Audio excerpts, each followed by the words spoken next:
지금이 오히려 매수 적기인 거죠. 이 모든 게 풀리는 내년 초 1분기가 아니라 이 두 번째 바닥에서는 사줘야 되는 거죠. 지나간 5년 동안 제가 그쪽을 계속 투자하고 추적해 왔는데 이렇게 싸게 주어진 기회는 사실 많지 않으니까요.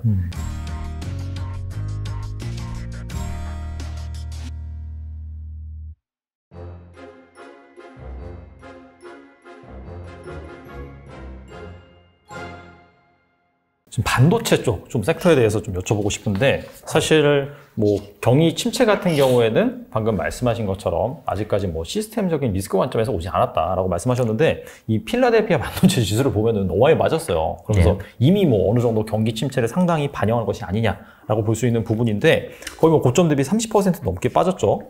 그래서 유독 이렇게 부진한 모습이 무엇이고, 그런 관점에서 뭐 삼성전자라든지 뭐 TSMC, 엔비디아 이런 국내 반도체 주식을 어떻게 보시는지 좀 궁금합니다. 반도체 업종은 좀 집중하셔서 보실 필요가 있습니다. 왜냐하면 중장기적으로는 굉장히 큰 가치를 가진 기대할 수 있는 업종이면서 섹터면서 반대로 이중적으로 지금은 위험을 갖고 있기 때문에 이 요인을 이해한다면 자기가 단기 투자자라면 피해야 하고, 그다음에 중장기 투자자라면 심각하게 해볼 만한 업종인 거죠. 두 가지 면에서 나타나는데, 첫 번째는 뭐냐면 지금 현재 글로벌을 움직이고 있는 커다란 흐름이 있습니다. 정치적이기도 하지만 국가적인 흐름 중에 제일 큰 게 뭐냐면 코로나로 인해서 야기되긴 했는데요. 글로벌 밸류 체인이 재편되고 있어요. 그건 무슨 얘기냐면, 반도체로만 말씀드리면 미국은 전형적으로 반도체 설계만 하는 나라였습니다. 반도체 생산은 그래서 대만, 한국, 일본에 가 있었고요. 생산 시설이. 그 다음에 중국에도 만들어져 있었는데, 전형적으로 미국은 자기네들의 그 달러를 부매해주는 나라를 성장시키는 방법으로 기술을 이전시켜주는 방법을 사용해왔습니다. 80년대에 일본이 자기네를 기술로 위협했을 때 일본을 눌러서, 그거는 뭐 프라자 합의라든지 이런 걸 통해서 일본이 잃어버린 30년, 20년에 들어가게 만든 그 엔화 강세에 의해서 일본을 눌러버리는, 그러니까 G2가 됐을 때 일정 수준이 되면 G2를 눌러버립니다. 당연히 지금 G2는 중국이니까 중국을 누르는 것처럼 80년대에서는 일본을 없애버렸는데, 눌러버렸는데, 그때 반도체 산업이 한국의 기회가 됐던 거예요. 그때 당시는 모든 반도체 산업은 일본이 잡고 있었습니다. 심지어는 설계조차도. 그런데 가장 중요하다고 생각하는 설계만 미국에 남겨두고 나머지들을 다시 한국과 대만으로 이전시켰죠. 그래서 지금의 반도체 밸류체인이 만들어져 있는 거예요. 중요한 건 뭐냐, 미국이 그런데 자각하기 시작했다는 거죠. 이번에 코로나 때를 경험해 보니까 일단은 중국을 보니까 이놈이 첨단 기술을 갖고 우리를 위협할 수 있구나, G2로서. 그런가 하면 코로나 때 보니까 밸류체인이 우리 쪽에 있지 않으니까 심각한 취약성을 갖는다. 이거는 유럽의 에너지 사태로도 모두가 알게 된 거죠. 이렇게 휘둘려서는 안 된다 라는 생각이었고, 더군다나 미국 같은 경우는 정치적으로 어떠냐면 중산층의 그런 어떤 니즈를, 욕구가 뭐냐면 일자리예요. 그래서 트럼프 같은 사람은 이민자를 안 받는 식으로 미국 내 중산층의 일자리를 만들어 주려고 했는데, 그런 것처럼 기본적으로 그 미국 내에다가 제조업을 다시 부흥시키려는 리쇼어링이 지금 그 바이든과 민주당과 이 미국의 지금 전체적인 흐름인 거죠. 이 흐름이 같이 나타나는 게 블록화, 탈세계화, 그 다음에 말씀드린 것처럼 그 밸류체인의 재편. 근데 이 모든 것들의 중심에 반도체가 있는 거예요.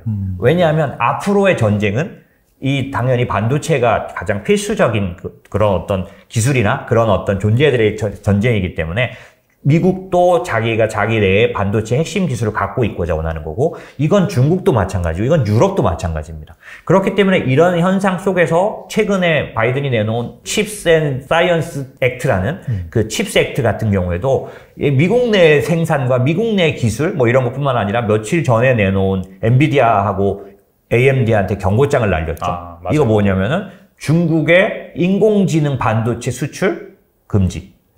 그래서 엔비디아가 40% 매출인데 그게 이미 예약된 것만. 그게 그냥 없어지게 생겼으니까 주가가 그렇게 폭락을 또 했었잖아요. 내려온 상황에서도. 이유인즉슨 인공지능 반도체를 중국이 손대지 못하게 하겠다는 거죠. 이것도 전부 다 어떤 거냐면 중국에게는 큰 타격이 될 수 있어요. 물론 그대로 받아들이지 않겠지만 최근에 중국이 내놓은 정책이 뭐냐면 데이터 센터를 엄청나게 늘려서 자기네들이 그런 기술 강국으로서 그걸 하겠다는 거잖아요. 그럼 데이터 센터는 뭐냐면 서버 관련돼서 반도체 관련해서도 인공지능 반도체고 그 다음에 그 D램도 서버 D램이어야 되고 그러니까 우리나라가 이번에 거에 껴가지고 한국에 대해서 외국인이 매도하는 이유가 상당 부분 됐을 거예요. 물론 계속 그렇게 매도하지는 않을 거지만 네. 어쨌든 지금 그런 상황이 되다 보니 우리가 생각해야 될 게 뭐냐면 반도체는 결국 어떠냐면 이중 수요를 앞으로 1, 2년 내에 갖게 됩니다. 무슨 얘기냐? 미국에도 일정 부분이 거기서 생산되고 거기서 필요한 게 되지만 예를 들면 반도체 부품주를 한번 생각해 보자고요. 반도체 부품 회사는 미국에도 있어야 되고 중국에도 있어야 되는 그렇게 될 수는 없겠지만 유럽에도 있어야 돼요. 왜냐하면 자국 내 밸류체인을 다 완성하려면 부품은 어떻게 하겠습니까? 결국 그 안에도 또 회사들이 들어가야 되잖아요. 지금은 눈에 보이지 않고 지금은 삼성전자, TSMC 뭐 이런 데만 불러들이는 것 같지만은 미국 내 그 부품 회사만으로는 안 되겠죠. 그러면 수직 계열화라든지 여러 가지 면에서 봤을 때 반도체 그 부품주들에게는 상당한 기회가 발생할 거예요. 다만 칩셋의 내용에 보면 원산지라든지 이런 걸 다 따지기 때문에 당연히 중국산이라든지 우려할 국가에서 나온 걸 받을 수 없으니까 당연히 우리가 한국에서 생산된 걸 갖고 가거나 그대로 가서 하지는 못해서 약간 재편을 해야 되겠지만 어찌됐든 어떤 면에서는 기회가 오는 거죠. 그게 어떤 면으로 나타나냐면 글로벌로 보면 이중 수요예요. 사실 재고가 굉장히 과다하게 쌓일 수 있는 상황이 되는 거예요. 근데 그 쌓이기 전까지는 어쨌든 뭐냐면 투자로 나타나거든요. 투자할 때 주가가 오르잖아요. 기업들이 그렇죠, 성장하고. 맞아. 그러니까 지금 이 블록화라든지 이런 그 밸류체인 전쟁은 기본적으로 앞으로 2, 3년 내에 상당한 반도체 전쟁이면서 반도체 기업들의 성장 기회가 되겠죠. 그러니까 반도체는 사실은 굉장한 기회를 갖고 있는 게 맞아요. 하지만 단기적으로는 어떠냐? 그러니까 이 기회라는 건 사실 전기차에도 반도체가 많이 들어가고 여러 가지 있지만 단기적인 어려움은 조금 전에 말씀드린 것처럼 미국이 자국 내에다가만 하려고 하니까 중국과 사이에서 단적으로 엔비디아에게 했던 경고를 삼성전자에게도 적용하려고 할 거라는 거죠. 아까 제가 말씀드린 한국은 이 삼성전자는 서버 D램의 40%가 중국이에요. 중국의 데이터 센터로 들어가게 돼 있단 말이죠. 낸도 마찬가지죠. 그러니까 여러 가지 면에서 한국은 만약에 이 중국 이게 취소가 된다면 인공지능 반도체를 미국에서 제어해서 중국이 스스로 하거나 엔비디아나 이런 쪽으로 받지 못하게 된다면 한국도 수출을 하지 말라고 할 거라는 거죠. 그죠? 그런가 하면 중국이 만들려고 했던 데이터 센터를 지금으로 봐서는 취소할 수밖에 없는데 취소하진 않겠죠. 다른 방법을 찾겠죠. 자국 내도 SMIC도 있고 다 있으니까. 하지만 질은 좀 떨어질 거예요. 그렇죠? 엔비디아가 아니니까. 하지만 어떻게든 할 거예요. 왜냐하면 패권 전쟁이니까. 그랬을 때 한국이 거기에 다시 할 수는 있겠지만 당장은 보면 외국인 입장에서 미국인 투자자 입장에서는 삼성전자는 그 부분도 좀 불리해진 거죠. 지금 현재 중국이 계획했던 4개의 커다란 데이터 센터의 그 설립 자체가 흔들리고 있지 않습니까? 거기에 40%를 수출하는 한국의 어떤 그런 면에서 보면 흔들릴 수밖에 없으니 외국인이 삼성전자를 단순하게 매수할 수는 없는 거죠. 지금은 거의 매도라고 봐야겠죠. 그래서 이런 것들이 단기적으로는 악재라는 거죠. 삼성전자를 보고 있는 사람에게 있어서는 단기적으로는 이거 당장 지금 막 사들일 때가 아닌데? 라고 생각할 수 있는 거죠. 그런가 하면 두 번째는 뭐가 있냐면 이 반도체 자체의 어떤 사이클의 문제가 있는 거죠. 지금 그것도 두 가지의 이중적인 걸 갖고 있는데 어떤 거냐면 첫 번째는 지금 코로나 때문에 반도체조차도 재고가 많이 쌓인 상황인 거죠. 그래서 전자기기를 많이 소비했었지만 이제는 멈춘 상황이 되다 보니 전체적으로 전방 업체들이라든지 그 세트 업체들이 쌓인 재고를 해결하기 전까지는 기본적으로는 이 생산하는 삼성전자가 좋을 수 있는 상황은 아닌 거죠. 네. 당연히 그렇지만 그런 상황은 됐지만 2016년도와 2019년도에 똑같이 재고 조정 기간이 있었는데 그때 나타난 현상으로 보면 지금이 오히려 매수 적기인 거죠. 이게 뭐냐면 2016년, 2019년도 반도체 재고가 이제 조정되느냐고 판매가가 떨어졌던 똑같은 시기에 어떤 현상들이 있었냐면 지금처럼 이런 상황에서 재고가 다 해결되기 전까지는 새 주문이 안 들어오잖아요. 그러면 당연히 판매가도 지금 계속 떨어지고 있는데 떨어질 수밖에 없잖아요.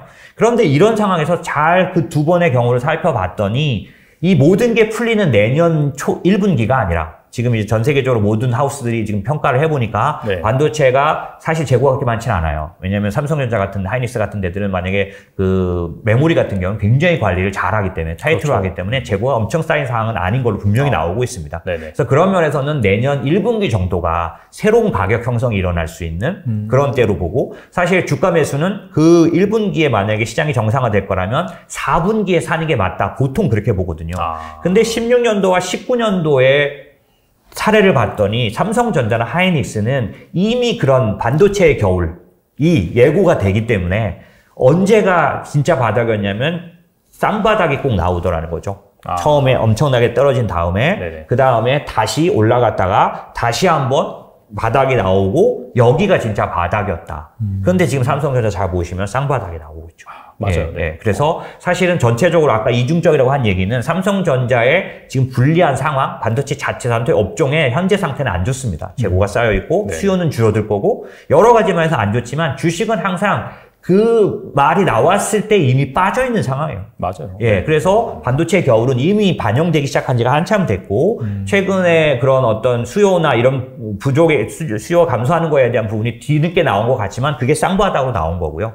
아까 제가 말씀드렸던 어떤 그 서버드램이나 이런 문제들도 반영이 돼서 이번에 또 바닥이 한번 나온 것 같아요. 그러면 16년도와 19년도에 보면 이 두 번째 바닥에서는 사줘야 되는 거죠. 그래서 그런 면에서 삼성전자를 매수 추천이 많이 나오는 이유가 그렇다. 하지만 이거는 적어도 2분기 이상을 보는 매수인 거죠. 왜냐하면 실물 시장이 돌아가는 거는 적어도 4분기 끝에 가야 내년 초가 돼야 풀릴 테니까요. 그런 면에서는 외국인들은 그럼 언제 따라 들고 가냐? 지금까지 사례를 보면 외국인은 먼저 사지 않아요. 우리처럼 이렇게 쌍바닥이니까 사줘야 된다 이런 매수 외국인은 하지 않습니다. 왜냐하면 외국인은 한국은 삼성전자를 사고 싶어도 환율이 개입돼요. 외국인은 원화를 사고 싶을 때 삼성전자를 산다고 말해도 과언이 아닐 만큼 삼성전자 자체만 보지 않습니다. 그래서 원화가 돌아서야 외국인이 들어오기 시작하겠죠. 그런 측면에서 보면 달러 약세로 전환된 정도가 돼야 그때는 사실 삼성전자도 매력적인 게 되겠죠. 환율과 같이 움직이면. 그 시기는 지금보다는 적어도 한 분기 정도는 뒤를 볼 수밖에 없는 거죠. 왜냐하면 지금의 달러 강세는 실제로 미국이 워낙 좋은 상황이어서라기보다는 아시다시피 유럽이 안 좋고 일본이 약세를 가져가고 그 다음에 미국이 긴축을 강화할수록 당연히 안전자산으로서의 달러 위치가 세지면서 이 달러 강세가 풀리는 거는 적어도 앞으로 한 분기 정도는 더 봐야 할 걸로 보여지고 언제 지금까지 역사적으로 달러 약세는 언제 시작됐냐 대부분 다 연준이 명확하게 긴축을 멈춘다는 선언을 언제부터 멈춘다는 게 나오면 그때부터 분명하게 달러 약세로 들어갑니다. 그러니까 올해 말이 되더라도 연준의 긴축이 명확해지거나 혹은 그 중간에 어떤 코멘트를 통해서 이런 점도표나 이런 걸 통해서 긴축이 멈추는 게 어느 정도 알려지면 그때부터는 달러가 약세로 들어가니까 달러 약세를 들어가면 사실은 이제는 최우선 매수가 될 가능성이 높죠. 아까 다른 이유들 때문에. 그러니까 신흥국이라서 떨어져 있는 거, 그러니까 달러 때문에 떨어져 있는 것도 있는데 반도체 같은 경우는 미리 그거에 의해서 내려간 부분이 있기 때문에 사실 외국인들이 한국을 사고 싶다는 뜻과 그중에서 삼성전자를 반도체로서 사고 싶다는 뜻이 겹치기 때문에 이때는 아주 강력한 매수가 들어올 가능성이 충분히 있죠. 다만 그게 아주 가까운 지금 바닥이니까 들어올 거다. 외국인도 사지 않겠냐. 이거는 좀 아니다. 이렇게 생각할 수 있고요. 그러면 제가 말씀드린 걸 정리해서 그럼 투자 의견으로 드리자면 둘 다 아까 말씀드린 것처럼 반도체의 중장기적인 커다란 기회가 그 탈세계화와 블록화 때문에도 나타나고 있으니 반도체는 집중해야 하는데 지금 단기적으로 나타난 이런 현상들 때문에 삼성전자를 만약에 매수하고자 하는 사람이라면 저는 지금 오히려 사야 한다라고 하는 쪽이고요. 하나 더 제가 추천드리고 싶은 건 삼성전자를 좋게 보지만 하나 더 추천드리고 싶은 건 중장기적으로 밸류체인이 재편되면서 나올 수 있는 반도체의 기회는 삼성전자 하나만의 기회보다 훨씬 클 거다. 얘를 수혜를 입으려면 제가 추천드리고 싶은 건 반도체 업종 전체를 투자하는 게 좋다. 왜냐하면 그 안에서 엔비디아가 지는 해가 될 가능성은 현재로서는 낮지만 인텔이 지는 해가 될 가능성은 현재는 많이 현저하게 보여요. 네, 맞아요. 하지만 미국의 정부가 밀어주는 기업, 왜냐하면 파운드리는 유일하게 개가할 수 있기 때문에 그런 것들이 혹시라도 변수로 나타난다면 우리의 생각과는 다르게 인텔이 좋아질 수 있습니다. 그러면 만약에 업종 전체, 섹터 전체를 투자하는 반도체 지수 ETF를 만약에 투자해 놓으면 어떤 논리가 있냐면 이기는 편이 내 편이 되는 거예요. 살아남는 기업이 나에게 이익을 돌려주지 그중에 어느 게 꼭 정상에 가야만 하는 게 아닌 거죠. 그런 측면에서는 자동차용 반도체도 같이 투자할 수 있고, 그 다음에 사실상 이 반도체의 다양한 영역들이 생겨나고 있는데, 인공지능 같은 경우, 인공지능 반도체도 커지고 있는데, 이런 부분들을 우리가 하나하나 체크해서 사는 것보다는 전체적으로 중장기적으로 투자하는 데 있어서는 반도체 업종을 사주는 게 지금 30%나 떨어져 있다고 말씀하셨는데, 그게 싸게 살 수 있는 기회였다. 왜냐면 지나간 5년 동안 제가 그쪽을 계속 투자하고 추적해 왔는데, 이렇게 싸게 주어진 기회는 사실 많지 않으니까요. 그런 측면에서는 중장기적인 자금이라면 반도체 업종은 적극 추천드리고 싶다. 이렇게 말씀드릴 수 있죠. 알겠습니다.